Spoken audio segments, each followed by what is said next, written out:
welcome everyone to Foresight's Molecular Machine Group. This will be two presentations, maybe back to back, maybe intermingled.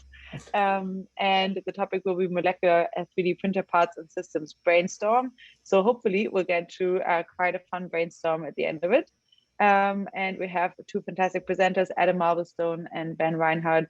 Both have been really, to me at least, a really big backbone of support for trying to figure out what could be useful for us to do in the space. Both have their own really amazing ideas about what's needed to push really ambitious scientific projects forward that they're going to tell you about now. And I'm really excited for the brainstorm afterwards. So I don't know if Ben or Adam, you want to go first. I'm going to share your bio in the chat. Okay, excellent. So the way that I'd like to do this, we really encourage like questions in the middle of it. Don't like this is really meant to be a discussion. It's not meant to be a monologue. So if you have questions, I guess like use the raise hand feature. The really big question, sort of like motivating this whole session and really sort of like motivating a big chunk of the work that I'm doing right now is how to frame concrete goals for the future, for future programs around systems of artificial molecular machines or related nanotechnology. And so sort of the question here is like, there's been a lot of really good work on molecular machines, and for talking to lots of people about this, the understanding is always like, okay, like these molecular machines will become part of a larger system eventually. And so like my background is in systems engineering. And so the question I really want to ask is like, what does that system look like? How do we start building towards it? And the hypothesis is that the work to build the system is sort of bigger than any one lab can accomplish. And so what we really need is a level of coordination and funding that resembles a sort of like ARPA-like program of the sort that led to the internet and stealth technology and all this good stuff.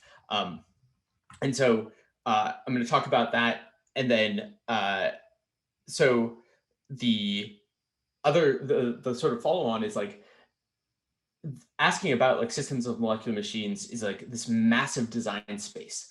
And so like, where do we actually even start thinking about it? And, you know, a great way to start thinking about a large design space is look at people who have succeeded before you. And really like the like prime example of success in this space is nature, is biology. And so the question, but like, and so we talk a lot about being inspired by nature, but like, what does that actually mean? Like there's so many nanoscale systems in nature. And so the proposal, if I can click the slide, is that the ribosome is actually the place to start thinking about this. And because like, if you really think about it, the ribosome is the system that has the ability to choose between forming otherwise chemically equivalent bonds under flexible programmable control, which is like really what sort of in the back of our heads we really want out of a system of molecular machines. And so the question becomes like, could we build an artificial ribosome? And so just very quickly, I want to just, for those of you who are not super familiar with ribosomes, I'm just going to like run through my admittedly not originally a biologist view of like how a ribosome works. And then I'm going to then put on my system engineer hat and abstract that into sort of like, how do we think about the system architecture of a ribosome? So can you see you can't see my mouse. You can't see what I'm pointing at, right? No, okay. All right, so we'll start off sort of in the lower right-hand corner of the picture and just say like, okay, so we have a messenger RNA, it gets captured by a ribosome. The bases of the messenger RNA code for different which amino acids to add to the protein. Proteins are just chains of amino acids that have a covalent bond between them. The messenger RNA, like three bases are known as a codon, which codes for a single amino acid. And the sort of like the ribosome marches along the RNA and sort of adds a protein every codon, or sorry, adds a amino acid every codon. Eventually, it gets to a stop codon, which then releases the protein off into the environment, and the protein folds up and does lots of nice things. So that's very high level how RNA works. So the question is like, what, from a system architecture point of view, what does that look like? So the first piece of the system we have is the sequence information.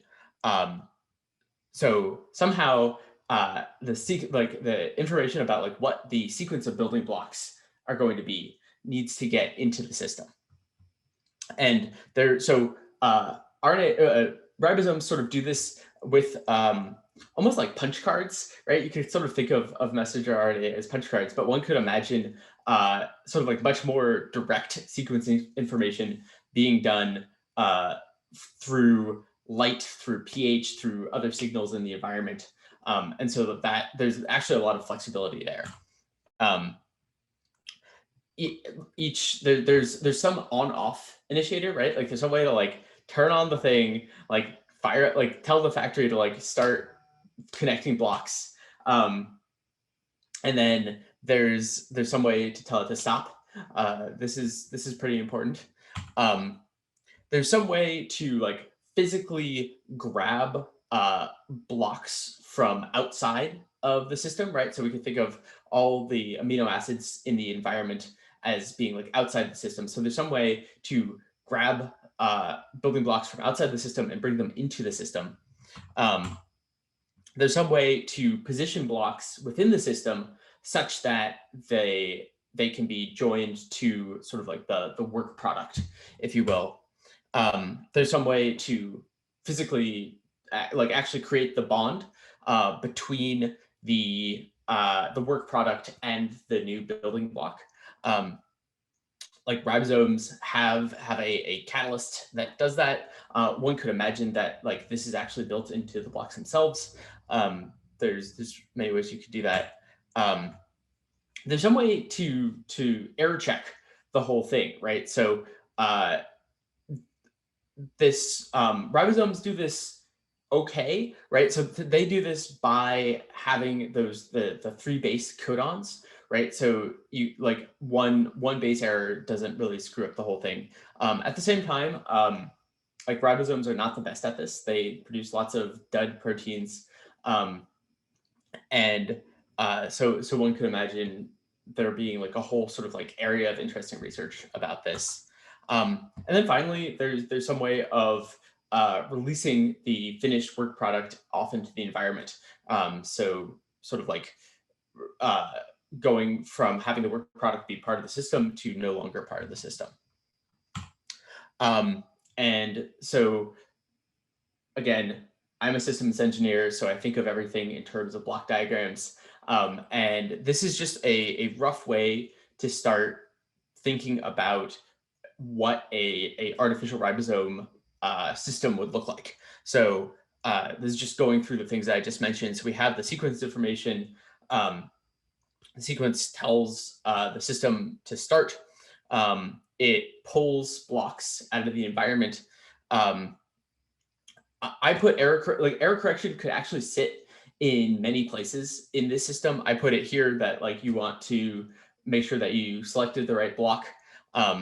You position that block, you bind it to the work product, and then you repeat that whole cycle until you know that you should stop, and then you release the product.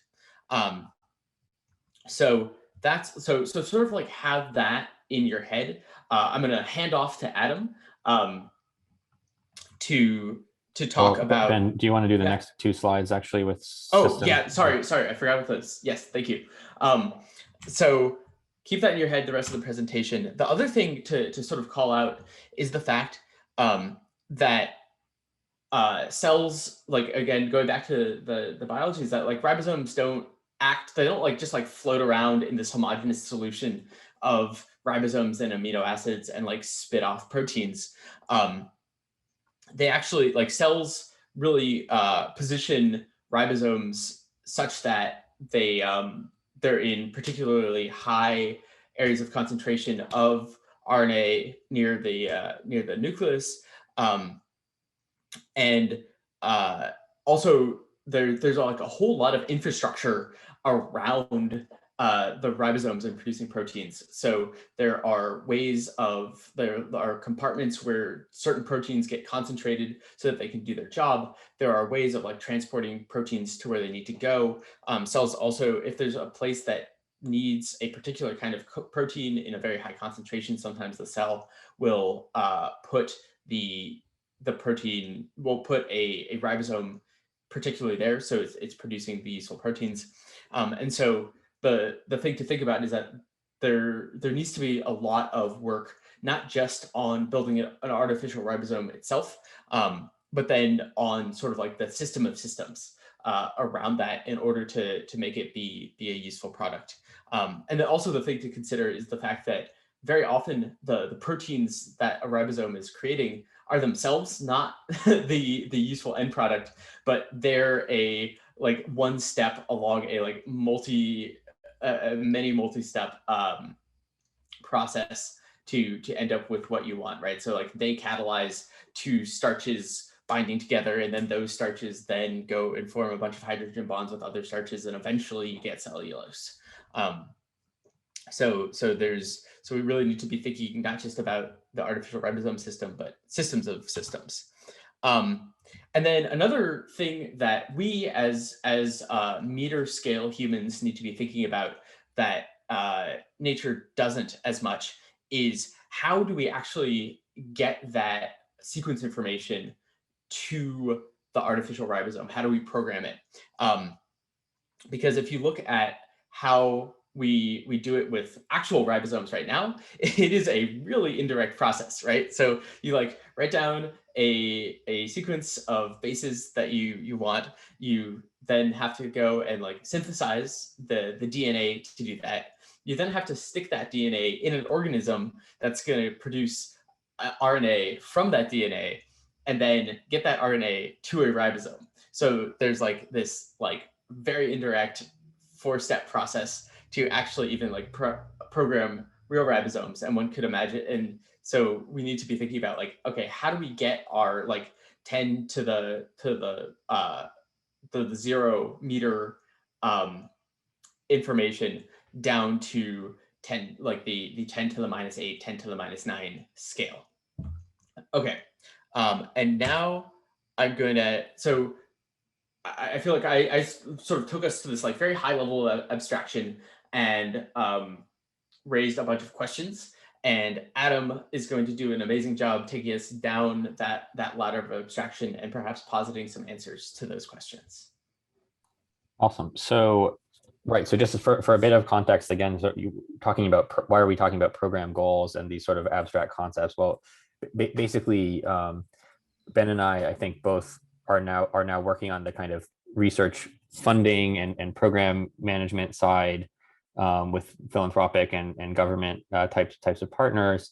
And both of us, I think, share this idea that there is value in coordinating between researchers, there's value in coordinating between researchers and funders, and there's value in setting these sort of systems goals that are at a level that is larger than what any one lab can do, but are also somehow achievable and interesting to a variety of people. And so this idea of the artificial ribosome is kind of where we've come out as something. We're interested for feedback on this, but as something where it's like you can start working on artificial ribosomes, but it's big enough that it actually forces some amount of sort of systems engineering or coordination to happen. So then if you're talking about an artificial ribosome, though, like what does that actually mean? We want, artificial, means make something like the ribosome, but, with some kind of change. Ben, could you flip slides for me? So there are various possible definitions that you could have here. And so we kind of went through and sort of, for going in and filling in different values of that blank, is there research already going on? Is there research that you could imagine could be going on? So one version of filling in that blank, make something like the ribosome, but more by rational design rather than by evolved biology. And there's certainly, by the way, also work going on sort of evolving better ribosomes, or starting with the actual ribosome and like making tweaks to it, or other things. But here's like, can you actually build one sort of from the bottom up from scratch? Slide, please. So I guess the closest thing that we found, like the ribosome in the sense that it synthesizes a peptide in a sequence specific way, and it's a molecular machine that does that, is this work from David Lee that I think he may have talked about, or at least alluded to, like in some earlier presentations in this group. So this is kind of using a synthetic chemistry kind of route to building something, and in a limited sense is like the ribosome. Obviously, there's a huge amount of work. It's nowhere near as good as the ribosome. But this is to say that if you say, oh, is artificial ribosome, is that a totally crazy idea? Well, actually, here's some people that are working on that. Slide. Okay, great. So what if we kind of keep going further and say, well, like the ribosome, but we don't want to do assembling peptides anymore. We want to actually make, some other building block into chains. Slide. This is another David Lee paper. Starting to detect a theme here, but this is one where they are synthesizing a different kind of polymer that is not a peptide, using sort of related, going along a sequence, reading stuff off that sequence, grabbing it and putting in and forming a different chain. Slide, please. So then here's where, we call this a molecular 3D printer brainstorming. And so here's how we think that this idea of molecular 3D printer like would fit well within this artificial ribosome sort of stretch goal, ARPA style program framing. So this would be make something like the ribosome, but what the ribosome does is it makes one-dimensional chains that fold into 2D or 3D structures. And here, what a molecular 3D printer would do would be to make something like the ribosome, but that directly makes 2D or 3D structures rather than making 1D chains that then fold. Next slide. And then the other thing that it would change, but the 3D printer would also do this, would be that it, rather than reading an RNA, basically to control the sequence of what it makes, it would have some form of external control, and it would have a sequence like of light pulses or something that's pulsed to it, or pH changes that are other kinds of actuation that are driving this printer in some sequence that the user controls, rather than reading the RNA sequence. Slide, please. So now coming back to this, so molecular 3D printer then is something that has those following properties. It assembles building blocks in a programmable way, the 2D or 3D blocks in a 2D or 3D chemically linked pattern, where it controls which blocks are where, but they're forming specific covalent bonds between the blocks, not just kind of placing them somewhere, but actually bonding them together. And so then this, now we've gone from the artificial ribosome to kind of this high level, interesting scientific idea that various people are working on various parts of it. And we're kind of coming back and okay, this is now connecting to more what people think of as nanotechnology or molecular 3D printing. So this is from this 2007 Battelle and Foresight roadmap chapter from Christian Schaffmeister, who's a professor at Temple University, where this is not exactly a molecular 3D printer, but it is, in this case, making it, I guess, schematically there, a 2D pattern of bonded bricks, if you want. Slide, please. One more. And so the specific bricks are these things that Schaffmeister has worked on called spiroligomers, which they're sort of a couple nanometers in size. And so the idea is that, they have specific binding sites where they can connect in different patterns on top of that 2 nanometer block. So you can think of it as sort of like 2 nanometer size Lego brick that has different glues or addressable sites where it can connect to other Lego bricks. But then which brick you place where is then being controlled in the Schaffmeister diagram by a scanning probe microscope. Slide, please.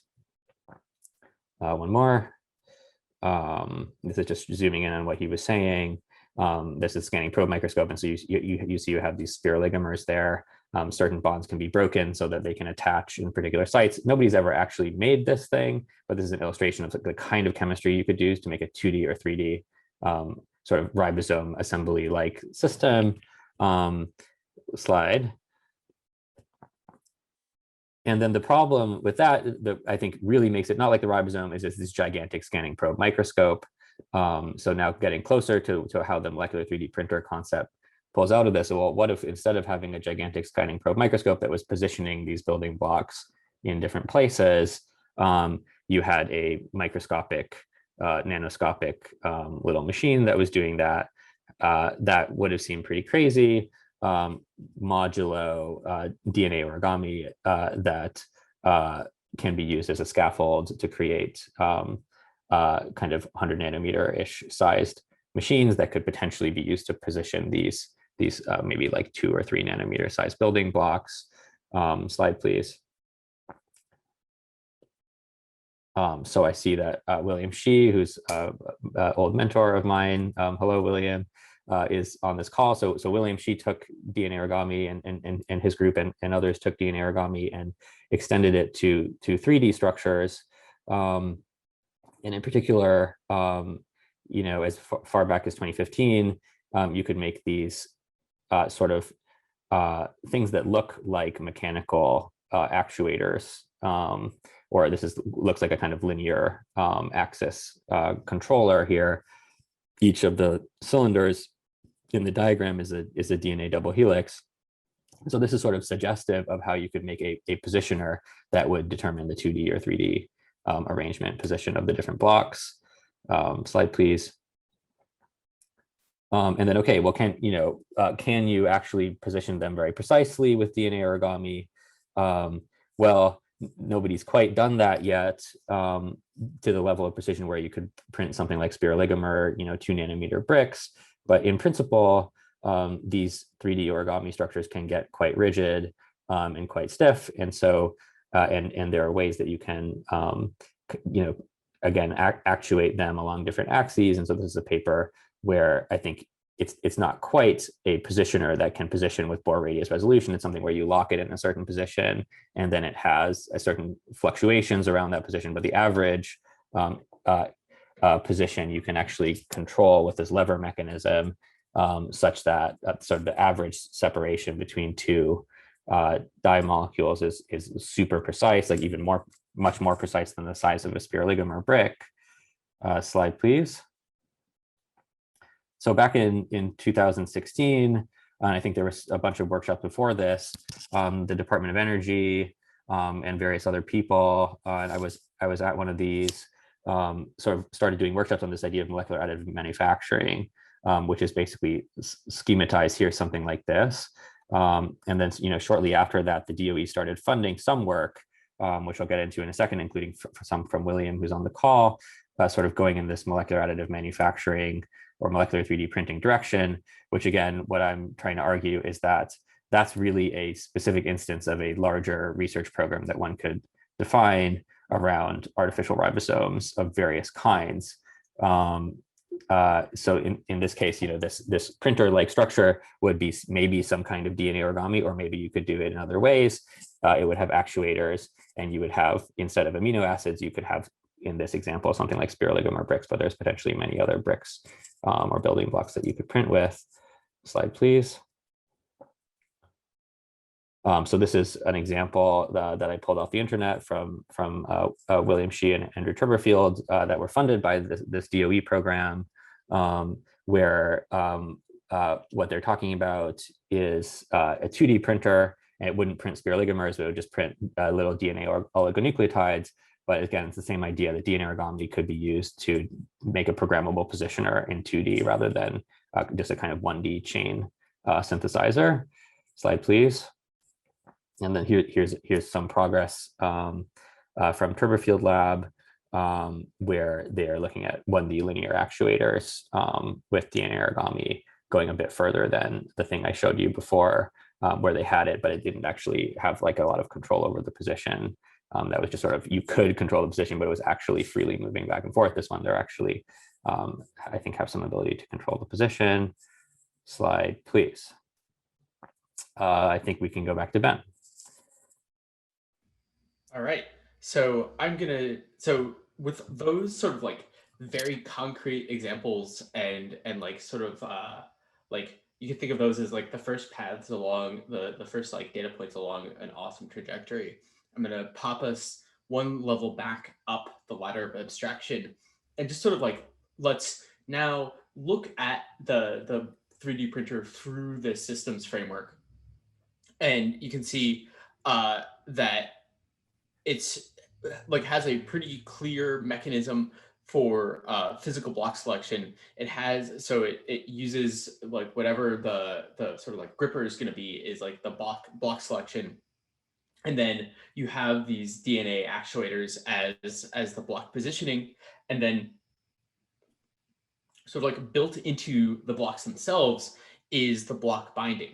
And then some like open questions for the 3D printer is like, how do we get sequence information into it? One possibility, like the possibility is like just like simply flowing, like flowing the blocks, so it has no choice but to pick that the piece of the sequence. There, like, how do you do error checking? And how do you release the work product, right? So like simply sort of like taking this idea and then applying the systems architecture starts generating a lot of sort of interesting questions that are like pretty actionable right now. So, and then another thing that I'm a firm believer in is that while like I think that the wrong question is like, what is the useful thing that we can make right now, right? Like this is going to take a lot of work. But I do think that having a sort of a goal, just like a goal that everybody is coordinating around is incredibly important for building these systems, because sort of having a goal makes it so that you can just like know whether it's working or not, right? Like until you can say like we are able to hit this goal or we're not, there's always this question of like how good is good enough. And so again, this is a space where it's like it's very sort of hard to wrap your head around like what we should be targeting sort of as intermediate products. But one way to think about it that I've started to find incredibly useful is to take inspiration from biology by like looking at the blank space, by asking like, okay, what can't biology do? Because like, frankly, our ability to both design and fabricate proteins is getting really, really good. So if it's a situation like if we're making a thing that we could use a natural ribosome to do, we should probably just do that. However, there's a whole space of things that proteins just can't do. And so the way to start thinking about that is to just think about like, okay, like what are the constraints on proteins? So one of those constraints is that each block is joined to another block by a single covalent bond, which means that they can rotate, which means that it's incredibly hard to really go from like, okay, we want a protein with this function to like, what is the structure of that protein to the actual sequence of that protein. Obviously, with AlphaFold and a lot of the work that DeepMind and others are doing, that's becoming easier. So like, that's not sort of like that's almost like might become irrelevant. However, something that you can't get around with proteins is the fact that the 2D and 3D structure of the molecule that you produce is dependent on non-covalent bonds.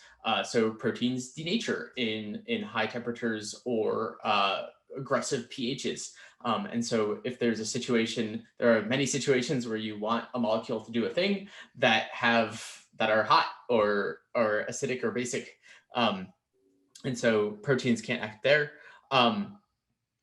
again, the nature of proteins and the fact that you have like this one-dimensional single covalently bonded chain means, and just like the limited number of building blocks that you have means that in order to get a relatively small active site to act as a catalyst, you often need a very large scaffolding around that, and that scaffolding can sort of constrict the situations in which that that site can be useful. And additionally, like evolved systems do things in incredibly complex ways, right? Like biology is amazing, don't get me wrong, but like there's a lot of things that are very roundabout. So the background of the slide is actually just the metabolic pathway, right? So this is how you get from just like a long chain like something like glucose to actually like creating ATP. And so like, you know, it's like plants do go from sunlight to energy, like, but that is, it's like an incredibly roundabout way. So we might be able to, with an artificial ribosome, create much more direct ways of doing things that that biology does. And these are just like some things that are top of head, but like sort of answering this question precisely is incredibly important and something that I would really like. This is a sort of an open question of like, what are the sort of like the constraints on biology that we might be able to play with an artificial ribosome. So that's like one point of that I would love to raise for discussion. If you have ideas here, please either talk about them now, or if you think of them later, shoot me an email. And then sort of almost like then we take these constraints and we say like, okay, what are the outputs from a artificial ribosome that sort of like stand in contrast to those constraints? So one possible product is something like an artificial polystyrene, right? Or another versatile polymer, right? Like proteins can't do that. This is also something that you can't do with just sort of normal chemistry. Like, I guess that's the other thing that we want to be thinking about is like, not only what can we do, like what can't biology do, but what can't sort of normal like mixing and shaking chemistry do. Another sort of like straightforward thing is like, okay, like what is a molecule that is functionally equivalent to an enzyme, but doesn't break down in situations where enzymes break down? And then like just sort of queuing off of the complexity of biological systems, what are some catalysts that we could build that take, that do a sort of a process that biology does that you can do with proteins, but in many fewer steps. Another possibility, like again, queuing off of the fact that very often proteins need a very large scaffolding, it means that there are situations where we might want to get a catalyst somewhere, like say across a membrane, that the protein that holds that like has an active site that acts as that catalyst, it just like can't go physically because it's too big. So again, these are sort of like this is my attempt of trying to write down very precise sort of like characteristics of things that could be possible outputs from an artificial ribosome. And so I guess the plug here is that I'm like sort of my day job is working to start a organization that runs these ARPA-like programs, and one that I'm actively working on trying to get started is something around an artificial ribosome. So that's and so if you found this interesting, if you found this inspiring, I'd love to talk to you more about it. That's my email. Yeah, so with that, I'm happy to open up to questions and discussion.